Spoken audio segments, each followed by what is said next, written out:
And hello, movie lovers, and welcome to the show. So today I'm going to be reviewing the fourth installment of the Hotel Transylvania franchise, and that is Hotel Transylvania Transformania. It's the fourth installment of the Hotel Transylvania franchise, like I mentioned. And basically the plot is this. After the 125th anniversary of the hotel, Drac is actually going to be retiring, so therefore he winds up trying to give the hotel over to Mavis and Johnny. After Johnny winds up being overexcited about the fact that Drac is going to be giving him the hotel and everything, that's when Drac decided to go in and keep the hotel for himself. But also, too, he winds up telling Johnny, hey, look, there's a clause in this whole entire deal where you actually have become a monster. So therefore, Johnny, because of him being human, he actually feels guilty about the fact that he's not a monster, and therefore he can't. So therefore, they can't take over the hotel because he's not a monster. So he winds up going over to Van Helsing. Van Helsing has this machine that can actually turn Johnny into a monster. So therefore, he winds up turning himself into a monster. Then also, too, then Drac decides that he's going to go on ahead and try and turn Johnny back into a human because of the fact that he lied to Johnny. And now, basically, it winds up backfiring on him because now they have to go on a quest to South Africa to try and find a cure for Johnny and him because Drac winds up becoming a human. And this is, of course, where the movie starts out. So this is going to be my non-spoiler review for that. So if you're worried about spoilers, you don't have to worry about that over here at Movie Lovers Unite.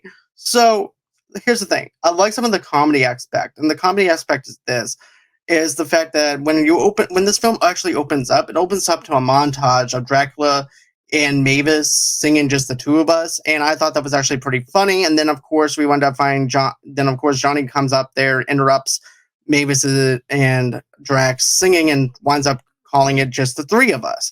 And therefore, you can actually tell that there's tension between Drac and Johnny. So I definitely like that aspect to it because of the fact that Drac is not accepting Johnny for who he is, even though he's over-eccentric, even though that maybe he winds up finding him annoying. And to be honest with you, I don't find Johnny annoying in this film at all. I wind up finding a lot of stuff with Johnny and very relatable to people that maybe you might know. So basically, this actually stars Brian Hull as Drac, and also too Mavis, played by Selena Gomez once again. And another thing too is whenever you wind up finding these monsters, and whenever they got hit with the machine that Drac winds up going all over the hotel and then transforming them into humans, you actually have a first look of what Frankenstein would actually look like if he was human, and he kind of looks like Joey from Friends. So that's actually something that was actually pretty funny that I thought that, especially whenever Frank winds up looking in the mirror and basically being conceited because of the fact that he's actually good looking now, opposed to having all the scars. And of course, Mrs. Frankenstein is not too happy with that.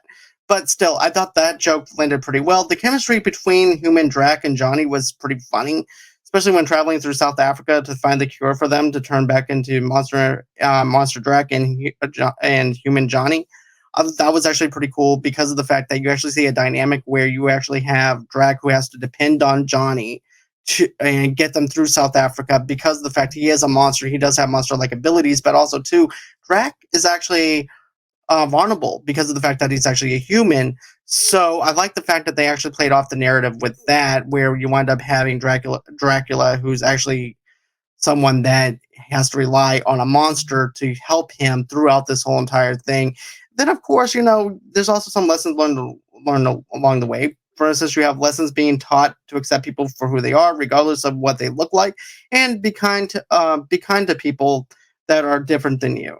And then it also tells this too: when you tell one lie, you have to cover up another lie, and the lie just keeps on getting bigger to the point where you basically have no choice but to tell the truth. And that's exactly what happened with Drac, where he winds up having to cover up one story after another story just to try and get to South Africa to find that cure for him and Johnny. And then, of course, there's also a stipulation whenever it comes down to how long that Johnny could be a monster. And if they don't find the cure in time, Johnny will forever be a dragon.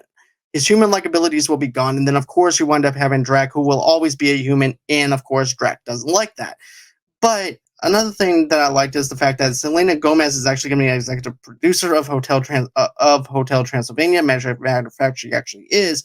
But it just goes to show you that she could actually do something in the future. Maybe she might actually have some animated stuff coming out, probably with Sony and things like that.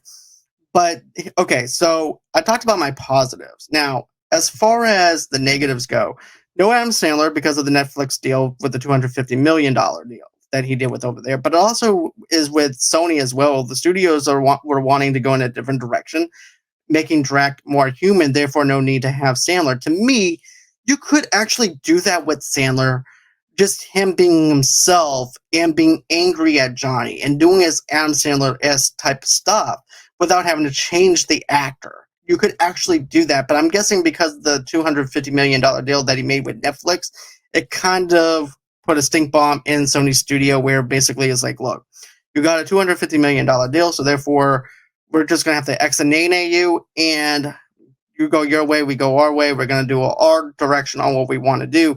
And for me, you need to have Adam Sandler because to me, the standout of these Transylvania movies is, in fact, Adam Sandler. I think this is actually Adam Sandler's best work whenever it comes down to his animation with his comedies. Now, his dramatic stuff is really good. If you haven't seen my non-spoiler review for Hustle, that was actually a really good dramatic movie, mixed in with some comedic comedic stuff. But, I thought that this movie could have been better if they actually kept Adam Sandler attached to this film. But instead, they got a YouTuber named Brian Hull who voiced Drax in who ended up voiced Drac in Monster Pets. Now, here's the thing: a YouTuber who actually turns a voice actor, no. If you get a YouTuber, all you're doing is just an impersonation of somebody else. You're not actually getting the full context of somebody. That's just my little nitpick with this film is the fact that they decided to replace Adam Sandler with somebody that does impersonations of other things. Now I get the fact that this is a animated film, but it would add a lot more of the nostalgia factor when dealing with this. So I thought that would at least incorporate having Adam Sandler in this movie, but no, that's not the case.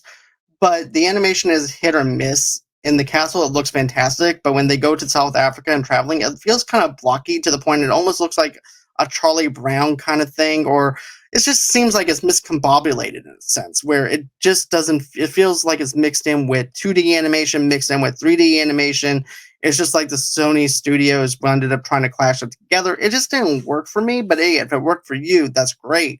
But for me, it didn't. But like I said, about at the very beginning of this, the things that do work is the jokes, the chemistry between Johnny and Drac was really good. Then you also have the lessons being taught. Then you have Selena Gomez, like I said, as an executive producer for Hotel Transylvania for this movie. And I thought that was actually pretty cool to actually see a woman that's actually doing this in the business and doing great things. So that's something that I really liked. But the other stuff is just some of the negatives. So other than that, though, I thought it was an okay film. I thought that the runtime was perfect for a 90-minute movie, which is actually perfect for someone that has kids. So if you guys like this movie, go on ahead, tell me what you think at the comment below. Don't forget to share this with everybody else. Also, too, don't forget to smash that like button. Don't forget to hit that subscribe button. Also, too, you might like some of the other videos that we have over here at Movie Lovers Night. We have a trailer reaction. We have other movie reviews. So go on ahead and check this out if you're actually stumbling on us for the very first time. And always, until next time, I can't wait to do this again. And have a great and safe day.